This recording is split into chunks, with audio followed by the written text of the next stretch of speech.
নমস্কার বন্ধুরা, কেমন আছেন? আজ আবার নতুন একটি রান্না নিয়ে আপনাদের সামনে চলে এসেছি। আজ বানাচ্ছি পমফ্রেট মাছের মশলা ফ্রাই। কি বন্ধুরা, পমফ্রেট মাছ কার কার পছন্দ একটু বলে ফেলুন তো ঝটপট করে। দেখুন, বাজার থেকে পমফ্রেট মাছ এনে ওই মাছগুলো দেখুন ভালো করে ধুয়ে নিয়ে দু সাইডটা ঠিক এইভাবে ছুরি দিয়ে একটু চিড়ে নেবেন। দেখেছেন বন্ধুরা, তাতে কিন্তু মশলাগুলো খুব সুন্দরভাবে মাছের মধ্যে ঢুকে যাবে। আর দেখুন, ভাজার সময় কিন্তু মাছ একদম ফেটে মাংসগুলো বেরিয়ে যাবে না। দেখেছেন বন্ধুরা, ঠিক এইভাবে চিড়ে নেবেন। চলুন এরপর পুরো রান্নাতে যাওয়া যাক। পমফ্রেট মাছের অনেক ঝাল ঝোল তো অনেকেই খেয়েছেন, কিন্তু এইভাবে একবার বানান তো। তার জন্য মিক্সির জার নিয়ে আদা দিয়ে দিলাম, দেখুন। এরপর রসুন দিয়েছি।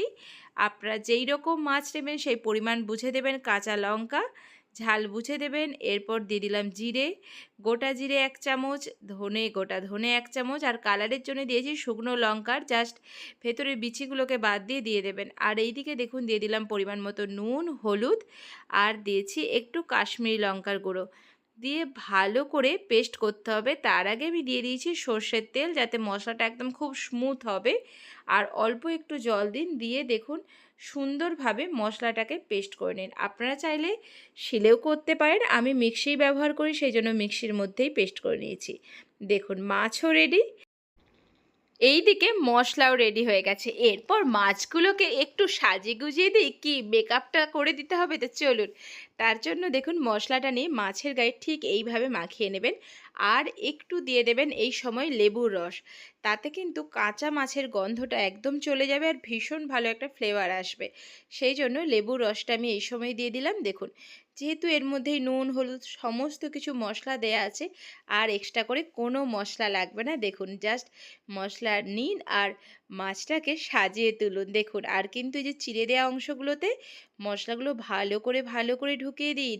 আর মাছের মুখের দিকটায় যে কাটা অংশটা আছে ওটা দিয়ে বেশ কিছুটা মশলা আমি ভেতরেও পুড়ে দিলাম। দেখেছেন বন্ধুরা, যাতে ভেতরটা একদম সুন্দর একটা ফ্লেভার ফুল হয়ে ওঠে। দেখুন, এইভাবে কিন্তু মাছটা ম্যারিনেট করে আর ফ্রিজে রাখার দরকার নেই, একদম নর্মাল টেম্পারেচারেই রাখুন ঘরেই। 1 ঘন্টা মতো ঢেকে রেখে দিন, তাতে মশলাগুলো খুব ভালোভাবে অ্যাবজর্ব হবে। নুন বলুন সমস্ত কিছু মাছের মধ্যে সুন্দরভাবে ঢুকে যাবে। এরপর কড়াইতে রিফাইন তেলে রান্নাটা করব, রিফাইন অয়েল দিয়ে দিয়েছি।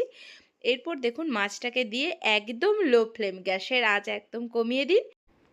এক পিঠটা হালকা ভাজা হয়ে গেলেই উল্টো পিঠটা হালকা হাতে কিন্তু উল্টে দেবেন। দেখুন মশলা অনেকটাই ছেড়ে গিয়েছে, সেই জন্য আমি একটু মশলা আবার দিয়ে দিলাম। আমার কাছে ছিল যেটা ম্যারিনেট করেছিলাম ওই জায়গায়, সেই জন্য দিয়ে দিলাম। দেখুন এইভাবে কিন্তু একদম হালকা হাতে ওলট পালট করবেন আর সুন্দরভাবে একদম লো আঁচে কিন্তু এই অল্প তেলের মধ্যেই মাছটা ফ্রাই হবে। আর একটা মাছও দিয়ে দিয়েছি, ঠিক সেম প্রসেসেই আমি মাছ দুটোকে একদম লো আঁচে ভাজতে থাকবো। দেখুন বন্ধুরা, ভাজা হতে থাকুক আর দেখবেন মশলার কালারও কত সুন্দরভাবে চেঞ্জ হয়। সঙ্গে থাকুন, চলুন আমার সাথে। দেখুন বন্ধুরা, মাছ অনেকটাই ভাজা হয়ে গেছে। এরপর দেখাবো একদম মাছটা দেখুন ভাজা হয়ে এসেছে। দেখেছেন কালার চেঞ্জ হয়ে গেছে। এই সময় ফ্লেভারের জন্য বেশ কিছুটা কারি পাতা ওই তেলের মধ্যেই দিয়ে দিলাম। ওই তেলে যেহেতু লো আঁচে ভাজা হচ্ছে, ওই সময় সুন্দরভাবে কিন্তু কারি পাতাগুলো ভাজা হয়ে যাবে। কারি পাতাগুলো ভাজা হয়ে দেখবেন একদম কড়কড়ে হয়ে যাবে। আর এই সময় দিয়ে দেবো কাঁচা লঙ্কা, চেরা কাঁচা লঙ্কা দিয়ে দিন। যেই রকম ঝাল খাবেন সেই বুঝে দেবেন। এই যখন ভাতে মাখবেন মাছগুলো, তখন এই কাঁচা লঙ্কার কারি পাতাটা জাস্ট অসাধারণ লাগবে মাছের সাথে। বন্ধুরা একবার বানান এইভাবে, দেখুন মাছ কিন্তু আমার একদম রেডি। পমফ্রেট মাছের মশলা ফ্রাই একদম রেডি। চলুন এরপর আর কি, গরম ভাত নিয়েও বসে পড়তে পারেন। আর যদি অন্যভাবে খেতে চান তাতে আমার কোনো আপত্তি নেই, সেটা আপনারাই বুঝে নেবেন বন্ধুরা। দেখুন আমি কিন্তু একদম সার্ভ করে দিলাম প্লেটে। এরপর গরম ভাতে আপনাদেরকে একবার দেখাই, জাস্ট গরম গরম ভাত আর এই পমফ্রেট মাছের মশলা ফ্রাই। আজকের দিনে আর কিছু লাগবে বলে তো আমার মনে হচ্ছে না বন্ধুরা। দেখুন তো আপনারাও একবার খেয়ে এইভাবে বানিয়ে। চলুন, আমার রেসিপিগুলো যদি ভালো লেগে থাকে অবশ্যই লাইক, কমেন্ট অ্যান্ড সাবস্ক্রাইব করে পাশে থাকবেন, এইটুকু অনুরোধ করলাম। চলুন আজকের মতো টাটা।